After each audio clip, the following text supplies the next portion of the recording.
বাইকের chain set যায় কেন? দেখুন কত পরিমাণ ময়লা। এগুলো কিন্তু কাদার ধুলা, অর্থাৎ মাটির ধুলা এবং বালি।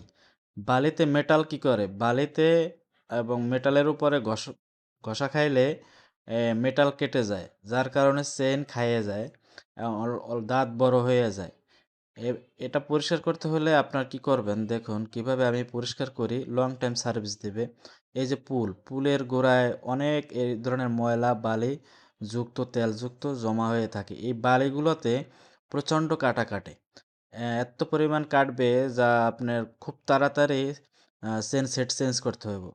তো আপনি যদি সপ্তাহে অন্তত ১ বার যদি এরকমের আ ব্রাশ দিয়ে আ ব্রাশ দিয়ে যদি এরকমের সুন্দর করে ঘষে ডলে পরিষ্কার করেন, অবশ্যই ভিম বার দিয়ে পানি দিয়ে, কারণ ভিম আমাদের তেল কাটে। এরকম ভিমের ভিতরে পানি মিশিয়ে পানির ভিতরে ভিম মিশিয়ে তারপরে আপনি এরকম ব্রাশ দিয়ে ডলবেন। পুরো চেইনটা ডলবেন। চেইনের এই যে কোনায় কানচিতে যে ময়লা আছে, এগুলা সবগুলো প্রচণ্ড ডলা দিবেন। তাহলে দেখবেন যে অনেকটা পরিষ্কার হয়ে গেছে। আমি কিভাবে পরিষ্কার করতেছি দেখেন। এভাবে আমি প্রত্যেক সপ্তাহে অন্তত ১ বার হলে পরিষ্কার করি। পরিষ্কার করার পরে কি করব দেখাচ্ছি আপনাদের। পরিষ্কার করার পরে এভাবে কোনা-কাঁচিতে সুন্দর করে পরিষ্কার করবেন। অনেক মোটামুটি ভালো প্রেশার দিয়ে তারপরে পরিষ্কার করতে হবে।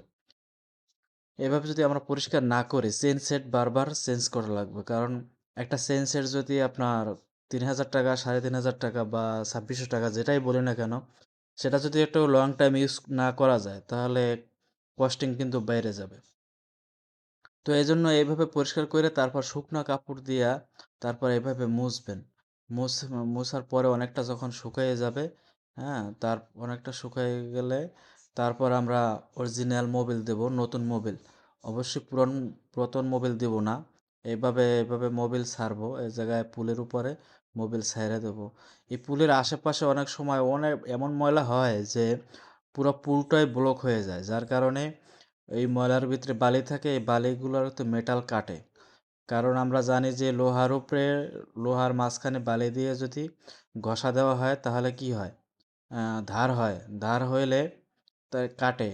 লোহা কাটে, প্রচণ্ড কাটে। যার কারণে চেইন সেট খুব তাড়াতাড়ি এই পুলগুলো নষ্ট হইয়া দাঁতগুলা খাইয়া একবারে পাতলা হয়ে যায়। তো এভাবে পরিষ্কার করে তারপরে এরকম আমরা সারা চেইনটা তেল ভিজাই দেব।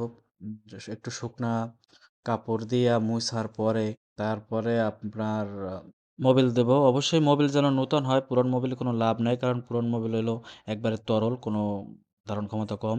আর অবশ্যই ভালো লাগলে ভিডিওটা শেয়ার করে দিবেন। লাইক অবশ্যই একটা দিয়ে যাবেন ইনশাল্লাহ।